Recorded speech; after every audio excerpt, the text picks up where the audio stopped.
Okay, प्रभु को धन्यवाद। फिर से एक बार प्रभु ने आज का दिन ठहराया है। प्रभु का अनुग्रह के द्वारा हम लोग अगला सब्जेक्ट को सीखते हैं। सभी को स्क्रीन दिख रहा है क्या? यस ब्रदर, दिख स्क्रीन रहा है। क्लियर है? यस यस, दिख रहा है। ओके, चलो शुरू करते हैं। ओके, देखिए, कल हमने जाना है कि रैप्चर और महिमा का आगमन एक ही है, ऐसा दो प्रकार नहीं है। और बीच में जो 7 साल का क्लेश का समय बताया गया है, जो आज के टीचिंग्स में, मतलब जो दुनिया भर में मैक्सिमम 95% लोग यही विश्वास करते हैं कि रैप्चर होगा, उसके बाद 7 साल का क्लेश का समय होगा, ट्रिबुलेशन कहते हैं इंग्लिश में, और एंटी क्राइस्ट उस समय पर आएगा, यानी कि मसीह विरोधी। उसके बाद महिमा का आगमन होगा यीशु मसीह का, ऐसा विश्वास करते हैं, ऐसे ही सिखाते हैं। लेकिन कल का दिन हमने देखा कि ऐसा दो प्रकार का आगमन नहीं है, एक ही प्रकार का है। इसका स्पष्ट रिजल्ट वचनों के साथ हमने देखा। ठीक है, अभी दूसरा जो सब्जेक्ट है, मैंने 1 नंबर डाल दिया है। ठीक है, उसको एडिट करने के लिए भूल गया, कोई बात नहीं। तो ये सब्जेक्ट है कि रैप्चर जो आज कहते हैं लोग, हर एक के मुंह में रैप्चर रैप्चर रैप्चर, हर जगह सुन सकते जो यीशु मसीह पर विश्वास करते हैं, है ना। तो रैप्चर शब्द हमने कल देखा कि ग्रीक शब्द हरपाजो को बदलते हुए लैटिन शब्द रैप्चोरे को लेकर आज उसको इंग्लिश में रैप्चर करके जो कलीसिया को उठाए लिए जाने के बारे में, इस तरह से उस विषय को सब लोग समझते हैं। ठीक है, ओके।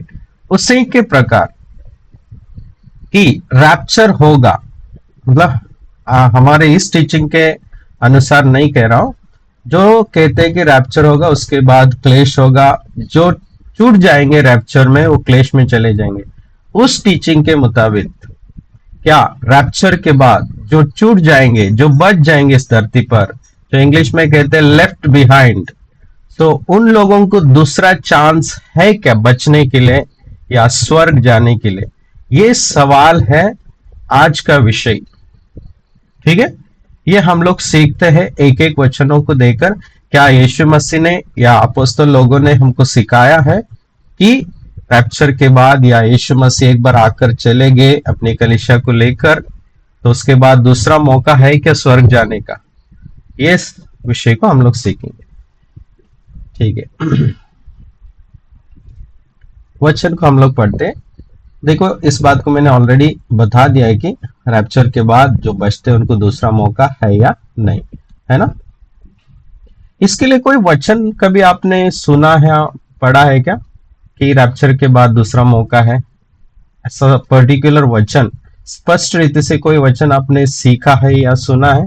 कोई है कि वचन किसी को याद है तो बता सकते हैं, अगर नहीं है तो आगे बढ़ते हैं। देखिए, मत्ती 25 में हम आते हैं, तो वचन पढ़ने के लिए मदद कीजिए। मत्ती सुसमाचार अध्याय 25 वचन 10, 11 और 12। ये वचन जानते हैं आप लोग, 10 कुंवारियों के बारे में लिखा हुआ है। ओके, कोई तो पढ़ेंगे? थैंक यू लॉर्ड जी। कोई पढ़ेंगे? अच्छा, अविनाश जी आप पढ़ सकते हैं क्या? पॉसिबिलिटी है? और कोई है हिंदी में पढ़ने के लिए? या जी,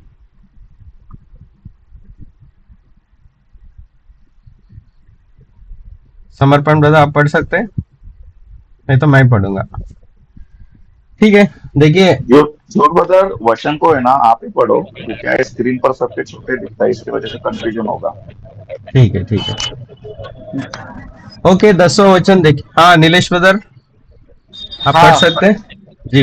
हाँ, पढ़ पढ़िए सकता ब्रदर, हूँ। पढ़ो पढ़ो। जब वे मोल लेने को जा रही थी तो हम्म, दूल्हा आ पहुंचा, और हम्म, जो तैयार थी वे उसके साथ विवाह के घर में चली गई और हम्म, द्वार बंद किया गया। इसके हम्म, बाद वे दूसरी कुंवारियां भी आकर कहने लगी, हे हम्म, स्वामी, हे हम्म, स्वामी, हमारे लिए द्वार खोल दे। उसने हम्म, उत्तर दिया, मैं तुमसे सच सच कहता हूँ, मैं तुम्हें नहीं जानता। बस। इसलिए जागते रहो, क्योंकि हाँ।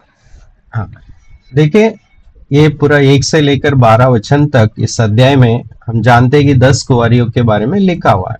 और 10 कुंवारियों का जो दृष्टांत है, ये जो यीशु मसीह का आना या जो कहते हैं रैप्चर के समय में होने वाली बातों का अर्थ यहाँ पर प्रभु कहता है। 10 कुंवारी मतलब कलीसिया है, जो यीशु मसीह के नाम पर विश्वास रखने वाले विश्वासी लोग, है ना। तो यहाँ पर 10वें वचन में हम देख सकते हैं, जब वे कुंवरिया, जो 5 कुंवरिये थे, वो मोल लेने को जा रही थी, तो दूल्हा आ पहुंचता है।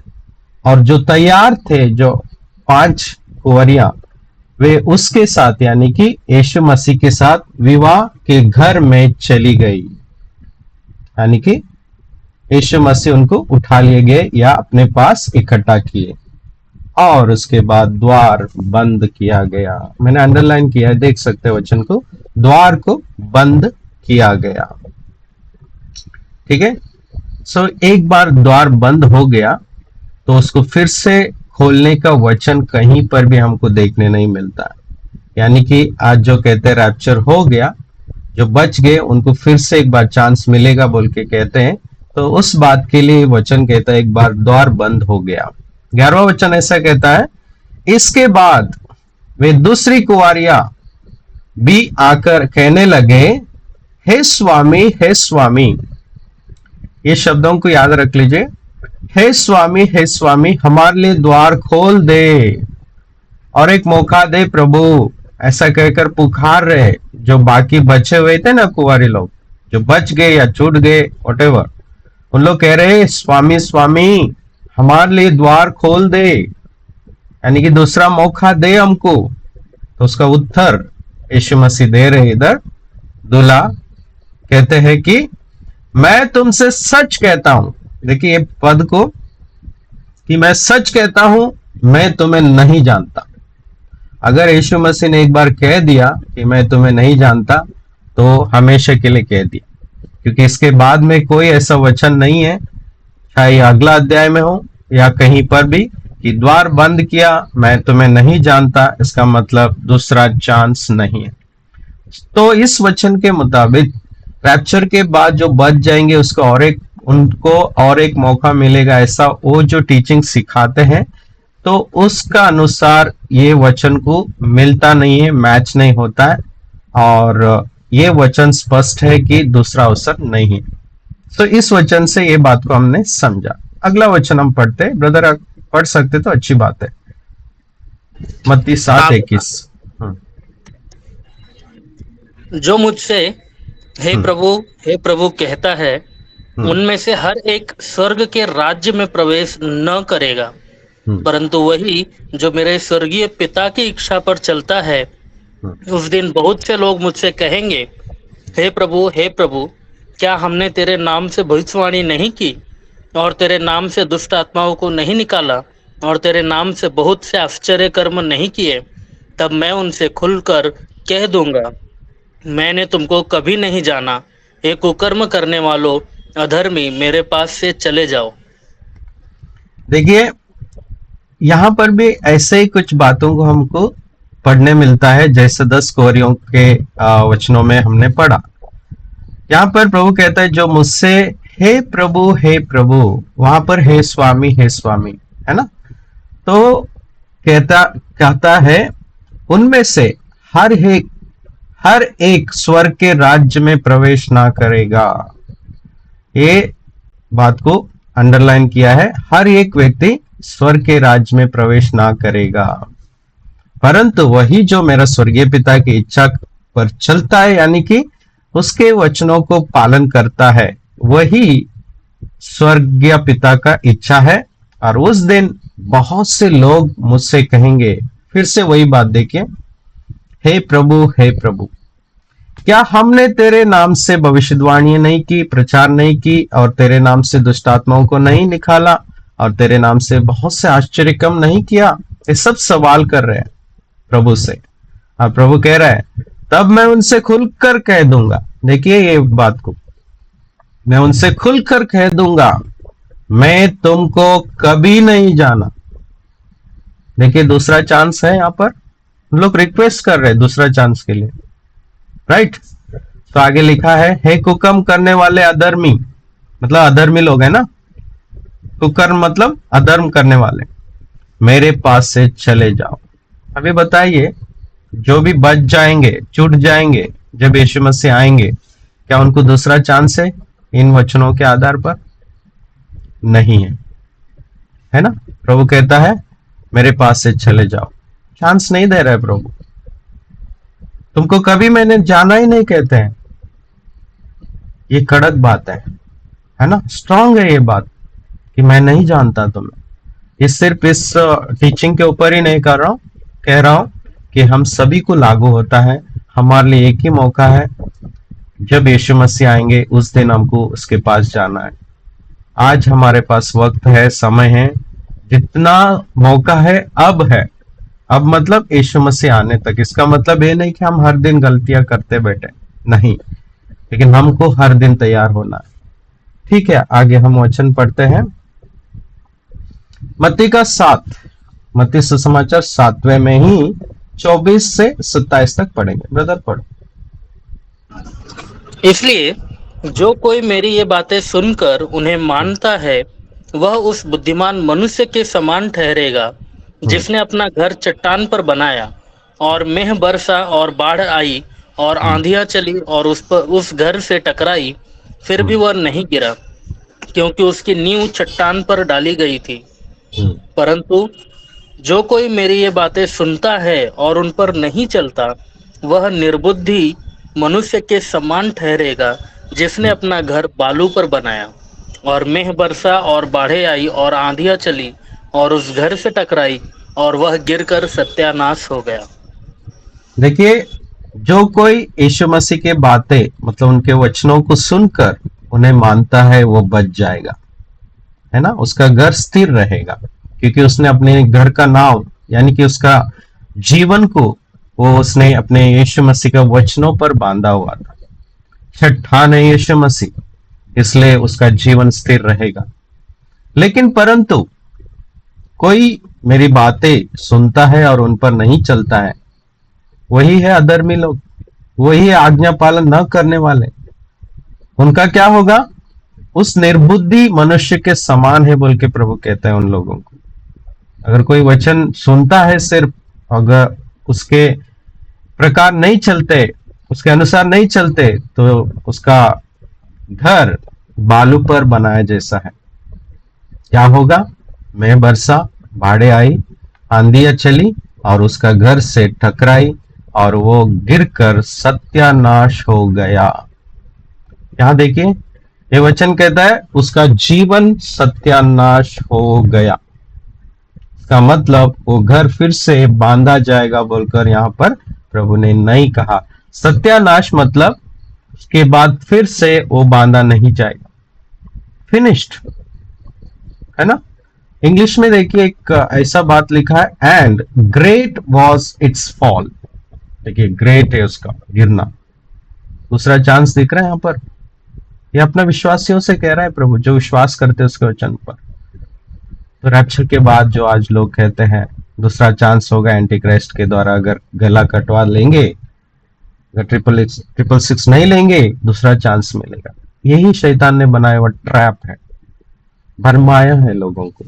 और वचनों को देखते हैं, लूक का सुसमाचार 13 का 6 पढ़ेंगे, 6, 7, 8 और 9 पढ़ो ब्रदर। फिर उसने यह दृष्टांत भी कहा, किसी की अंगूर की बारी में एक अंजीर का पेड़ लगा हुआ था। वह उसमें फल ढूंढने आया परंतु न पाया। तब उसने बारी के रखवाले से कहा, देख, 3 वर्ष से मैं इस अंजीर के पेड़ में फल ढूंढने आता हूँ परंतु नहीं पाता। इसे काट डाल कि यह भूमि को भी क्यों रोके रहे। उसने उसको उत्तर दिया, हे स्वामी, इसे इस वर्ष और रहने दे कि मैं इसके चारों ओर खोदकर खाद डालूं। यदि आगे को फले तो भला, नहीं तो उसे काट डालना। देखो, आगे को फले तो भला है, अगर फल आएगा तो उसको बटोर लेंगे, मतलब इकट्ठा कर लेंगे, नहीं तो उसको काट डालना जरूरी है। फल मतलब, फसल मतलब कलीसिया है, विश्वासी लोग हैं हम। कल देखा, कटनी है ना, कटनी में फसल आएगा और कटनी जगत का अंत में होगा। 2 बार नहीं होगा, 3 बार नहीं होगा, एक ही बार होगा। इस सब बातों को हमने कल सीखा है। और देखो, फल फसल है और फसल ही कलीसिया है।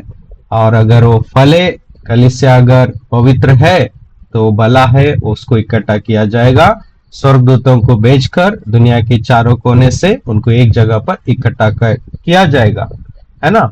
अगर नहीं फले तो उसे काट कर डाला जाएगा, कहां पर? आग में। इसके और भी वचन है ना। यहाँ पर देखिए, रखवाला है, वो है यीशु मसीह। समझ पा रहे हैं? एक बार काट दिया गया, फिर से जोड़ने की बात कहीं पर भी नहीं कही। इस कॉन्टेक्स्ट को अगर इस अध्याय को अच्छे से पढ़ते, जो भी वचन मैं सामने रख रहा हूं उसके पूरे अध्याय आगे पीछे ऊपर नीचे सब पढ़ के देखिए, पूरा कॉन्टेक्स्ट में होकर प्रभु बात कर रहे हैं। हाँ, तो जब भी आप वचन पढ़ते ध्यान दीजिए, बीच में अगर कोई भी वचन आपके सामने आता है, उसको अगर अच्छे से समझना है, उसके ऊपर के कुछ वचनों को और उसके नीचे के कुछ वचनों को समझना बहुत जरूरी होता है। इसी तरीके से हम कुछ टीचिंग्स को, थ्योरी को या उस सब्जेक्ट को हम समझ सकते हैं। ठीक है, ओके। यूहन्ना का सुसमाचार अध्याय 15 वचन 1 से 2 और 5 और 6 पढ़ेंगे। बता? हाँ, सच्ची दाखलता मैं हूँ और मेरा पिता किसान है। जो डाली मुझ में है और नहीं फलती, उसे वह काट डालता है, और जो फलती है उसे वह छांटता है ताकि और फले। मैं दाखलता हूँ, तुम डालियां हो। जो मुझ में बना रहता है और मैं उसमें, वह बहुत फल फलता है, क्योंकि मुझसे अलग होकर तुम कुछ भी नहीं कर सकते। यदि कोई मुझ में बना न रहे तो वह डाली के समान फेंक दिया जाता और सूख जाता है, और लोग उन्हें बटोर कर आग में झोंक देते हैं और वे जल जाती है। देखिए, दूसरा वचन कहता है, जो डाली मुझ में है वो कौन है? यीशु मसीह कौन है? दाखलता है। हम कलीसिया उसके डाल है, डालियां है, राइट। तो जो डाली मुझ में है, प्रभु यीशु कह रहे हैं, जो डाली, जो विश्वासी, जो मेरे बच्चे, मेरा बेटा और बेटियां मुझ में हैं, मुझ पर विश्वास करते, वो नहीं फलते हैं तो उससे वो काट डालता है। काटने के बाद फिर दूसरा चांस है जोड़ने का। 6वां वचन में लिखा है, अगर पूरा वचन आप पढ़ते आते हैं नीचे, आखिरी में कहते हैं कि तो वो डाली के समान फेंक दिया जाता है और सूख जाता है, और लोग उन्हें बटोर कर आग में झोंक देते हैं और वे जल जाती है। एक बार जल गया तो राख हो गया, फिर दूसरा मौका है राख होएगा तो जिंदा होने का। प्रभु यीशु ने कहा हुआ बात है, दूसरा चांस नहीं है यहाँ पर विश्वासियों को। मतलब जब तक यीशु मसीह आएंगे सिर्फ तब तक चांसेस बहुत है। एक बार यीशु मसीह आ गए बादलों पर, फिर चांस नहीं है, राइट। ठीक है, ये समझ गए वचन? आगे बढ़ते हैं। बहुत सिंपल है वचन, देखिए इतना सिंपल, हम रोज पढ़ने वाले वचन हमारे सामने है, ठीक है। और इसको हम लोग उस वचन को पढ़ते वक्त बातों को समझते हैं, लेकिन एंड टाइम की टीचिंग जब आते हैं, 7 साल का क्लेश, रैप्चर, तब आकर हम फंस जाते हैं। ये क्यों फंस जाते हैं? क्योंकि इसके पीछे बड़ा कारण है। मैं इस टॉपिक के अंत में कुछ बातों को आपको समझाऊंगा कि ये किसने बनाया, क्यों बनाया, ये सब जानना थोड़ा बहुत जरूरी है। ठीक है, आगे बढ़ते हैं। देखिए, ये बात ऐसा है, who shall be safe, left behind और टेकन अवे। देखिए, लेफ्ट बिहाइंड के बारे में आपने सुना होगा, मूवी भी बनाया गया है। उसका मतलब हिंदी में कि जो पीछे छोड़ दिया जाएगा, यानी कि रैप्चर में। हाँ, तो उनके बारे में ये जो छोटा सा सब्जेक्ट, यानी कि इसको ही कनेक्टेड है, हम देखते हैं। आपसे पूछना चाहता हूं, कौन सुरक्षित रहेगा? जो रैप्चर में पीछे छोड़ दिया जाएगा या जो ले लिया जाएगा? कौन सुरक्षित है? आप लोगों में से इतने सालों में आप विश्वासी हो, आपने सुना है इस टीचिंग के बारे में थोड़ा बहुत तो भी। रैप्चर में जो ले लिया जाएगा वो सुरक्षित है बोल के आपने सीखा है, सही है? तो एटलीस्ट थम्स अप दीजिए, नहीं तो हाँ बोलिए म्यूट हटाकर। जी हाँ, जी हाँ, जी हाँ, जी हाँ। Thank you. और जो छूट जाएगा मतलब पीछे छोड़ दिया जाएगा वो नाश होएगा, नहीं तो एंटी क्राइस्ट के हाथ में यानी कि मसीह विरोधी के हाथ में आकर वो बचने के लिए दूसरा एक मौका मिलेगा। यही शिक्षक हम सभी ने सीखे थे एक समय पर। सही है, ठीक है। देखते हैं वचन को पढ़ते हुए, वचन क्या कहता है। मत्ती 24 वचन 37 से 40 तक पढ़ेंगे ब्रदर। या जैसे नूह के दिन थे वैसा ही मनुष्य के पुत्र का भी आना होगा, क्योंकि हाँ, जैसे जल प्रलय से पहले के दिनों में जिस दिन तक कि नूह जहाज पर न चढ़ा, उस दिन तक लोग खाते पीते थे और उनमें विवाह होते थे, और जब तक जल प्रलय आकर उन सब को बहा न ले गया तब तक उनको कुछ भी मालूम न पड़ा। वैसे ही मनुष्य के पुत्र का आना भी होगा। उस समय दो जन खेत में होंगे, एक ले लिया जाएगा और दूसरा छोड़ दिया जाएगा। दो स्त्रियां चक्की पीसती रहेंगी, एक ले ली जाएगी और दूसरी छोड़ दी जाएगी। Okay okay. देखिए ये वचन देखिए, जैसे नूह के दिन थे। हमको अभी थोड़ा सा नूह के दिन के बारे में याद करना होगा, क्योंकि यीशु मसीह बोल रहे हैं कि नूह के दिन कैसे थे ना, वैसा ही मनुष्य के पुत्र का आना भी होगा। नूह के दिन क्या हुआ, काफी साल नूह कहते रहा कि जल प्रलय आएगा और खुद एक नाव को, एक जहाज को बांधता रह गया। लोगों को कहता गया कि जल प्रलय आएगा, लेकिन लोग नहीं सुने। लेकिन वो और उसके परिवार मिलकर 8 जन उस जहाज पर जाके सुरक्षित रह गए जब बारिश आने लगा, और वहां पर दरवाजा बंद किया गया। परमेश्वर ने दरवाजा बंद किया गया वचन वहां पर लिखा हुआ है, नूह के समय का वचन, जो 6वें अध्याय से देख सकते हो उत्पत्ति का। ओके, नूह के समय में क्या हुआ, जब जल प्रलय आने लगा सिर्फ नूह और उसके परिवार सुरक्षित थे उस जहाज पर, लेकिन बाकी जितने भी लोग थे क्या हो गए, जो पानी आकर जल प्रलय आकर क्या हो गया, उन सब को बहा ना ले गया, है ना। इंग्लिश में लेकर टुक देम ऑल अवे, मतलब उन सबको नाश किया गया, सब के सब मर गए, कोई बचा क्या। नूह के समय में नूह और उसके परिवार को छोड़कर कोई नहीं बचा, सब के सब मर गए, चले गए, मर गए, नाश हो गए। इंग्लिश वर्ड ऐसे ही लिखे, took them away, took them all away. Flood मतलब जल प्रलय आकर क्या किया, उन सभी को लेकर चला गया, मतलब नाश की ओर। कोई बचेगा यहां पर। अगर नूह के समय के जो कोई नहीं बचे नूह को और उसके परिवार को छोड़कर, तो वैसा ही यहां पर देखिए शब्द, वैसा ही मनुष्य के पुत्र यानी कि यीशु मसीह का आने के समय पर भी होगा। इसलिए यहां पर लिखे वैसा ही मनुष्य के पुत्र का आना भी होगा। 40वां वचन ऐसा कहता है, उस समय 2 जन खेत में होंगे। ये बात को बहुत ध्यान दीजिए, यहां पर कुछ सीक्रेट है। ये वचन और अगला वचन हम देखते हैं। उस समय, कौन सा समय, जब यीशु मसीह बादलों पर आएगा, तोरी फूकी जाएगी। हम अभी जानते हैं कि वो एक ही बार होगा, एक ही तोरी फूकी जाएगी जो आखिरी तोरी है। तभी जो मसीह में मुर्दे जी उठेंगे वो आखिरी बार होगा, उसके बाद कोई तोरी फूकी नहीं जाएगी। ये बात हम कल जान लिए, ठीक है। उस समय क्या होगा, 2 जन खेत में होंगे, एक ले लिया जाएगा और दूसरा छोड़ दिया जाएगा। 2 स्त्रियां चक्की पीसते रहेगी, एक ले लिया जाएगी और दूसरी छोड़ दी जाएगी। यहां पर 2 इंसिडेंट्स बताया है ना। और इसी वचन हम लूका का सुसमाचार में देखते हैं। लूका 17 में आएंगे, इसी बात को लूका ने और थोड़ा अच्छे से लिखा है। ओके, पढ़ते हैं हम 26-27। जैसे नूह के दिन में हुआ था वैसा ही मनुष्य के पुत्र के दिनों में भी होगा। जिस दिन तक नूह जहाज पर न चढ़ा उस दिन तक लोग खाते पीते थे और उनमें विवाह होते थे। तब जल प्रलय ने आकर उन सब को नष्ट किया। नूह और उसका परिवार वहां रह गए और सभी अन्य नष्ट हो गए। देखिए वो मैंने लिखा है नीचे अंडरलाइन डाला हुआ, लेकिन वचन ऐसा कहता है नूह के दिनों में हुआ था वैसा ही यीशु मसीह के दिन में हुआ। क्या हुआ?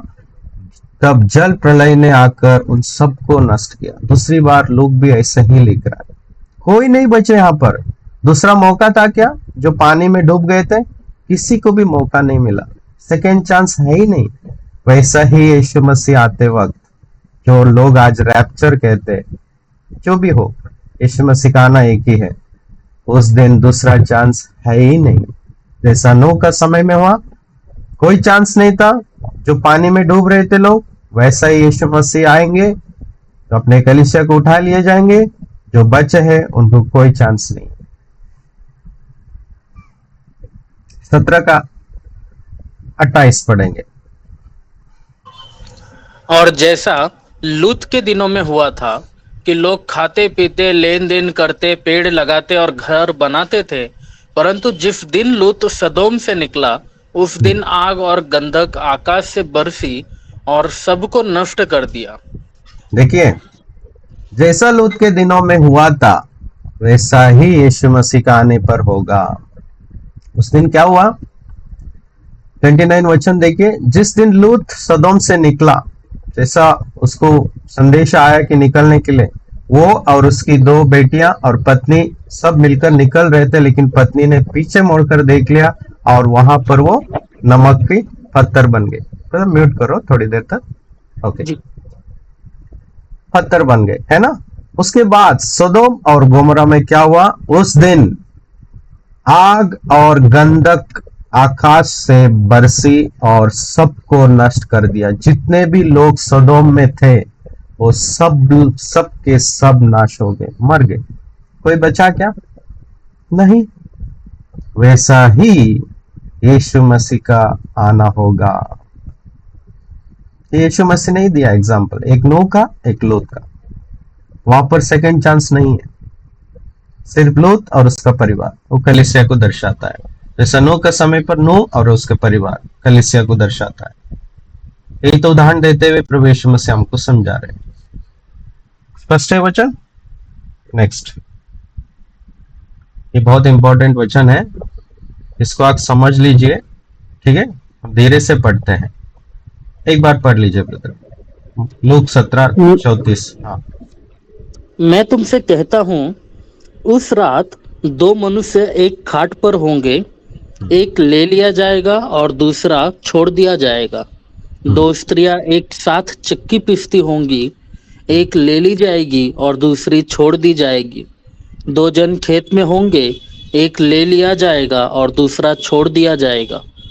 यह सुन उन्होंने उससे पूछा, हे प्रभु, यह कहाँ होगा? ले लिया जाएगा। उसने उनसे कहा, जहाँ लोथ है वहाँ गिद्ध इकट्ठे होंगे। ठीक है, बहुत ध्यान से देखिए इस वचन को, बहुत ध्यान से देखिए, ठीक है। इस एक वचन ना काफी लोगों को समझ में ना आने के नाते इसके ऊपर बड़ा मूवी भी बना दिया, लेफ्ट बिहाइंड बोल के, ठीक है। इसलिए हमको इस वचन को थोड़ा गौर से नजदीकी से समझना बहुत जरूरी है। देखिए वचन पढ़ता हूं, यीशु मसीह कह रहे हैं, मैं तुमसे कहता हूं। देखो यीशु मसीह कह रहे हैं मतलब वो स्पष्ट है, क्लियर है, सच है ना। उस रात, कौन सी रात? जब प्रभु आएंगे, है ना, मनुष्य का पुत्र आएंगे, उस रात 2 मनुष्य एक खाट पर होंगे। 2 जन खाट पर सो रहेंगे, ठीक है। एक ले लिया जाएगा और दूसरा छोड़ दिया जाएगा। ये छोड़ दिया जाएगा मतलब खाट पर ही सो के रहेगा, राइट। तो इस पर कोई सवाल नहीं है। जो खाट पर एक सो रहा है उसके लिए कोई सवाल नहीं कि वो उधर ही है। लेकिन ये को ले लिया जाएगा, ये कहां पर? सवाल आ रहा है ना, ध्यान दीजिए। सवाल है कि ले लिया जाएगा कहां पर, हम पूछ रहे सवाल, ठीक है। दूसरी बात, 2 स्त्रियां एक साथ चक्की पीसती होगी, एक ले लिया जाएगी और दूसरी छोड़ दी जाएगी। छोड़ दी जाएगी कहां पर? चक्की पीसते रहेगी एक, दूसरी को ले ली जाएगी कहां पर? फिर से सवाल, जिसको छोड़ा है वो वहीं पर ही है, चक्की पीस रही है, सवाल आता ही नहीं। तीसरी बात, 2 जन खेत में होंगे, काम कर रहे हैं, एक ले लिया जाएगा कहां पर? फिर से सवाल। और दूसरा छोड़ा जाएगा, तो वो खेत में ही है, सवाल आता ही नहीं है। अभी सवाल कहां पर आ रहा है? ले लिया जाएगा, ले लिया जाएगा, ले लिया जाएगा। कहां पर? ये सुनकर उन्होंने मतलब चेलों ने यीशु मसीह से पूछा, उससे पूछा, यानी कि यीशु मसीह से पूछा, हे प्रभु, ये ले लिया जा बोल रहे ना आप, ये कहाँ होगा? इंग्लिश देखो, सिर्फ इतना ही लिखा है, वेयर लॉर्ड, कहाँ प्रभु। हिंदी में एक शब्द ज्यादा डाला है, होगा डाला है, उसको थोड़ा हटा दीजिए। इंग्लिश में देखिए, कहाँ प्रभु। ये ले लिया जाएगा बोल रहे ना आप, खाट में एक चोड़ा है, ठीक है, दूसरे को कहाँ ले रहे आप? एक चक्की पीस रहे, ठीक है, दूसरे को कहाँ लिया आपने? एक खेत में, दूसरा कहाँ गए? यही पूछ रहे प्रभु को, कहाँ प्रभु। तभी सवाल पूछ रहे तो उत्तर देना चाहिए ना। तो उसने उनसे कहा, यीशु मसीह उत्तर दे रहे। यीशु मसीह क्या कर रहे हैं? यहाँ पर स्पष्ट उत्तर दे रहे हैं। कौन सा उत्तर? उनको कहाँ ले लिया जाएगा? जहां, देखिए, जहां लोथ है, यानी कि शव है, मुर्दा शरीर है, वहां गिद्ध इकट्ठा होंगे, वहां पर ले लिया जाएगा, यानी कि उन सब लोग मारे जाएंगे। मत्ती 24 का 28 में यही लिखा है। कहां गए? एक मिनट। मत्ती 24 का 28 में यही लिखा है, जहां लोथ है वहीं गिद्ध इकट्ठा होंगे। ये बात कब होगा? 27वां वचन देखिए, मत्ती 24 का 27। लिखने वाले लिखते जाओ। क्योंकि जैसे बिजली पूर्व से निकलकर पश्चिम तक चमकती है, वैसे ही मनुष्य के पुत्र का भी आना होगा। तब जहां लोथ हो वही गिद्ध इकट्ठे होंगे। देख रहे हो? यही बात को लूका में प्रभु इसके साथ जोड़कर कह रहा है, ये जो ले लिए जाएंगे ना, इन लोग कहां ले लिए जाएंगे? मारने के लिए या उनको नाश करने के लिए, यानी कि जहां लोथ है वहां गिद्ध इकट्ठा हो गए उस लाश को खाने के लिए। लोथ मतलब लाश है ना? सही है शब्द? लोथ मतलब लाश है। यस, हाँ ब्रदर। हाँ, ओके, धन्यवाद। हाँ बराबर है जी, देखिए इतना स्पष्ट हिंदी में, बाकी लैंग्वेज छोड़िए, इंग्लिश भी बाजू में रखिए, हिंदी में इतने अच्छे से ट्रांसलेट हो गया है कि उन लोग सवाल पूछ रहे प्रभु से, सिंपल, कि प्रभु कहां पर? यीशु कह रहे हैं, जहां पर मुर्दे शरीर होगा वहां पर इन सभी को ले लिया जाएगा। किसको? जो छोड़ दिए जाएंगे ना, सॉरी, जो ले लिए जाएंगे ना, उन सभी लोग कहां ले लिए जाएंगे? बादलों पर नहीं, स्वर्ग में नहीं, यीशु मसीह के पास नहीं। कहां पर? मारने के लिए। और जो छोड़ दिए जाएंगे ना, ये तीनों जगह पर देखिए, जो खाट में छोड़ा गया है, चक्की पीसते वक्त छोड़ा गया है ना, खेत में छोड़ दिया गया है, उन लोग विश्वासी है, वो कलीसिया है, वो कहीं एक जगह पे इकट्ठा किया जाएगा। नूह के समय में क्या हुआ? नूह को कहीं ले लिया नहीं गया, नूह और उसका परिवार वहीं पर ही था। कहां पर? पृथ्वी पर ही थे। लेकिन जो बाकी अविश्वासी लोग थे, उन लोग सब मारे गए और उधर से पृथ्वी से हटाया गया उनको। एक कॉन्सेप्ट समझ रहे आप लोग? जो चले गए वो नाश हो गए, जो बचे हैं वो सुरक्षित है। यहां पर वही देख रहे हैं ना, वचन देखिए, जो छूट गया है वो सुरक्षित है, वो प्रभु उनको इकट्ठा करेंगे। अभी वचन को याद दिलाता हूं। मत्ती 24 का 31 कहता है, उनको कहेगा, जब तुरही फूकेगी, स्वर्गदूत आएंगे, पृथ्वी के चारों कोने से क्या करेंगे? अपने चुने हुओं को, कहां से? पृथ्वी से, जो बच गए हैं, जो छोड़ दिया गए हैं, उनको पृथ्वी के चारों कोने से इकट्ठा किया जाएगा। ये है विश्वासी लोग। ये कॉन्सेप्ट समझ रहे हैं? ये लेफ्ट बिहाइंड को, जो छोड़ दिए गए, नाश होंगे बोल के हमको सिखाया आज तक। देखो वचन को कैसा उल्टा पलटा कर सकते, मिलावट कर सकते, झूठ कैसा बोल सकते। ये स्टेटमेंट स्वर्ग से आया है, ध्यान रखो। अगर हमारा आधार कार्ड में थोड़ा भी मिस्टेक होता है ना, एक्सेप्ट नहीं किया जाएगा। चाहे अपना लाइसेंस हो, पासपोर्ट हो, आधार कार्ड हो, वोटिंग आईडी हो, कुछ भी हो, उसमें अगर थोड़ा सा भी एरर आता है ना आगे पीछे, एक्सेप्ट नहीं होता है। बोलते करेक्ट करके लेकर आओ। एक गवर्नमेंट जब एक्सेप्ट नहीं करते हैं, यहाँ के लोकल ऑफिसर्स एक्सेप्ट नहीं करते, तो स्वर्ग कैसा एक्सेप्ट करेगा? उत्तर दीजिए, स्वर्ग कैसा एक्सेप्ट करेगा? कैसा घुमा फिरा सकते हैं प्रभु का डॉक्यूमेंट को, है ना?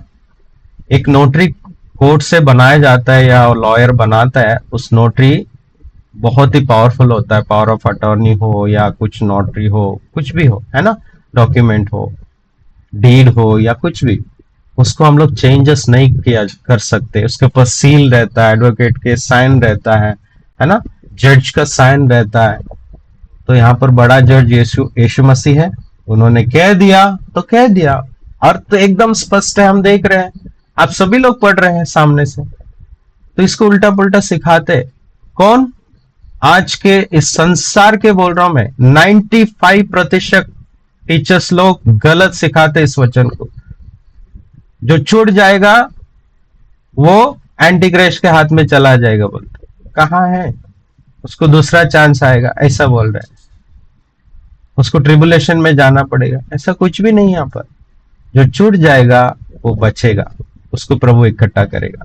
लेकिन जिसको ले लिया जाएगा, कहां पर? जहां पर लोथ है वहां गिद्ध इकट्ठा हो गए, वो मारे जाएंगे। कैसा मारे जाएंगे? आपको वचन दिखाता हूं।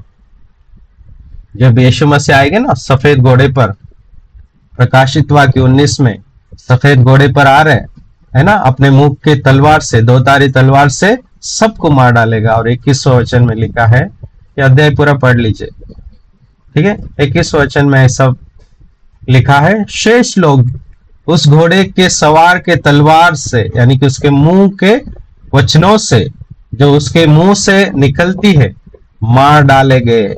इसका मतलब इनको किसने मारा? यीशु मसीह ने मारा। और सब पक्षी उनके मांस से तृप्त हो गए। फिर से पीछे आता हूं मैं वचन को, यहां पर देखिए, जहां लोथ है वहां गिद्ध इकट्ठा होंगे। ये लोथ मतलब शव। किसका शव? जो ले लिया गए। ये ले लिए गए ना, ये लोगों का शव यहां पर पड़ा है। ये किसने मारा? किसने मारा? किसने मारा? जिसके मुंह से तलवार निकलती है, उसने मारा। वो कौन है? यीशु मसीह। इतना स्पष्ट है। 3 वचन में आपको सच्चाई आगे सामने ही है, कहीं जाने की जरूरत नहीं, आपके ही बाइबल में है। कोई पुस्तक पढ़ने की जरूरत नहीं, कोई डॉक्ट्रिन सीखने की जरूरत नहीं, सामने ही देखिए। मैं सिर्फ वचन दिखा रहा हूं आपको और कुछ भी नहीं। मेरा सोच नहीं चलेगी, ठीक है। प्रभु का वचन जो कहता है वही स्थिर है, वही फाइनल है, वही अल्टीमेट है। देखो मत्ती 3:12 ऐसा कहता है, उसका सुख उसके हाथ में है और वह अपना क्या कलिहान अच्छी रीति से साफ करेगा और अपने गेहूं को तो खत्ते में इकट्ठा करेगा। हमने कल सीखा गेहूं क्या है? कलीसिया। अपने विश्वासियों को अपने पास इकट्ठा करेगा, परंतु भूसी, जो भूसा कहते हैं, को क्या करेगा? उस आग में जलाएगा जो बुझने की नहीं है। कहां पर है दूसरा चांस? बोली, is it clear? Yes yes.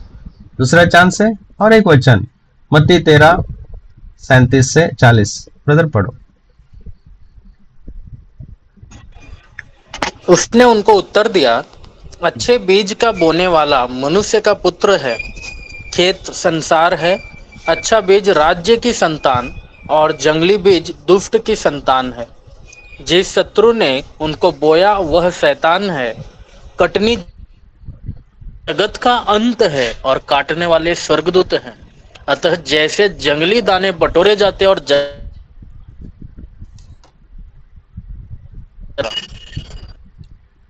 Okay okay, देखिए ये दृष्टांत देखिए, कटनी जगत का अंत है, काटने वाले स्वर्गदूत है। ये रैप्चर है।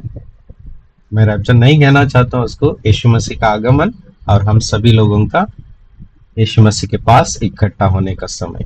ये बाइबल का स्टाइल है कहने का। रैप्चर शब्द एक्चुअली बाइबल में है ही नहीं, वो लैटिन शब्द है। आपको मैं बताता हूँ क्यों आया, किसने लाया, इसका मकसद क्या है। कल का दिन और थोड़ा गहराई में जाएंगे, ये दुश्मन ने कैसा काम किया है। ठीक है, जैसे जंगली दाने बटोरे जाते हैं और जलाए जाते हैं, वैसा ही जगत के अंत में होगा। कटनी कब होगा? जगत के अंत में होगा। कटनी किसको बताया गया है? जो आज लोग कहते हैं रैप्चर। राइट, देखो इतना स्पष्ट है। हो, ठीक है, फाइनल एक क्वेश्चन देखें।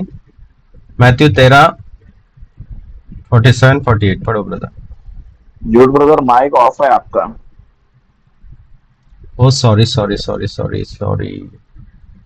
ओके, अभी सुनाई दे रहा है ना? मैं फिर से पढ़ता हूँ। देखिए, अभी ब्रदर ने ये वचन को पढ़ा। कटनी जगत का अंत है। कटनी का मतलब जो आज रैप्चर कहते हैं ना, वही है ना। लेकिन हम कहते हैं यीशु मसीह का आना और कलीसिया का अलग होना, यानी कि इकट्ठा होना, है ना। जो जीवित है बदल जाना, जो मरे हैं उठ जाना, पुनरुत्थान होना, इसको ही कहते हैं। कटनी जगत के अंत में होगा, एक ही बार होगा। उसके बाद जैसे जंगली दाने बटोरे जाते हैं और जलाए जाते हैं, वैसा ही जगत के अंत में होगा, एक ही बार होगा अंत में। उसके बाद सब समाप्त। कल वचन देखे थे हम, राइट। और एक वचन पढ़ते हैं, सॉरी, हाँ, मैथ्यू 13:47। फिर स्वर्ग का राज्य उस बड़े जाल के समान है जो समुद्र में डाला गया और हर प्रकार की मछलियों को समेट लाया। और जब जाल भर गया तो मछुए उसको किनारे पर खींच लाए और बैठकर अच्छी अच्छी तो बर्तनों में इकट्ठा की और निकम्मी निकम्मी फेंक दी।